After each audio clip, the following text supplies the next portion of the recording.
అందరికీ నమస్కారం. ఒక క్లారిటీ కోసం ఈ ట్వీట్ పెడుతున్నాను. నేను షూటింగ్ నుంచి ఊరు నుంచి రాగానే వెంటనే హాస్పిటల్కి వెళ్ళాను.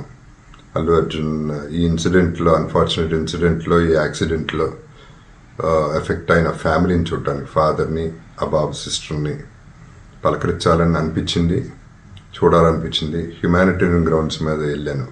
పాజిటివ్గా ఉంది. He might recover, there is a very good chances.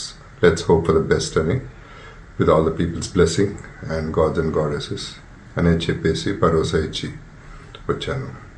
I wanted to go and అందరికంటే ఎక్కువ ఎఫెక్ట్ అయింది ఆ ఫ్యామిలీ కాబట్టి ఆ ఫ్యామిలీకి సపోర్ట్ ఇద్దాం అనే మై ఎక్స్టెంట్ సపోర్ట్.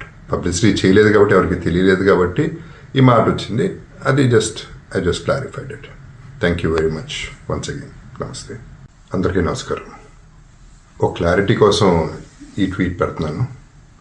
నేను షూటింగ్ నుంచి ఊరు నుంచి రాగానే వెంటనే హాస్పిటల్కి వెళ్ళాను. అల్లు అర్జున్ ఈ ఇన్సిడెంట్లో, అన్ఫార్చునేట్ ఇన్సిడెంట్లో, ఈ యాక్సిడెంట్లో ఎఫెక్ట్ అయిన ఫ్యామిలీని చూడటానికి, ఫాదర్ని, ఆ బాబు సిస్టర్ని పలకరించాలని అనిపించింది, చూడాలనిపించింది. హ్యుమానిటేరియన్ గ్రౌండ్స్ మీద వెళ్ళాను. పాజిటివ్గా ఉంది. He might recover, there is a very good chances.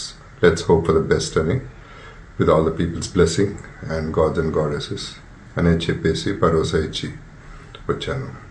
I wanted to go and అందరికంటే ఎక్కువ ఎఫెక్ట్ అయింది ఆ ఫ్యామిలీ కాబట్టి ఆ ఫ్యామిలీకి సపోర్ట్ ఇద్దాం అనే మై ఎక్స్టెంట్ సపోర్ట్. పబ్లిసిటీ చేయలేదు కాబట్టి, ఎవరికి తెలియలేదు కాబట్టి ఈ మాట వచ్చింది. అది I just clarified it. Thank you very much once again. నమస్తే.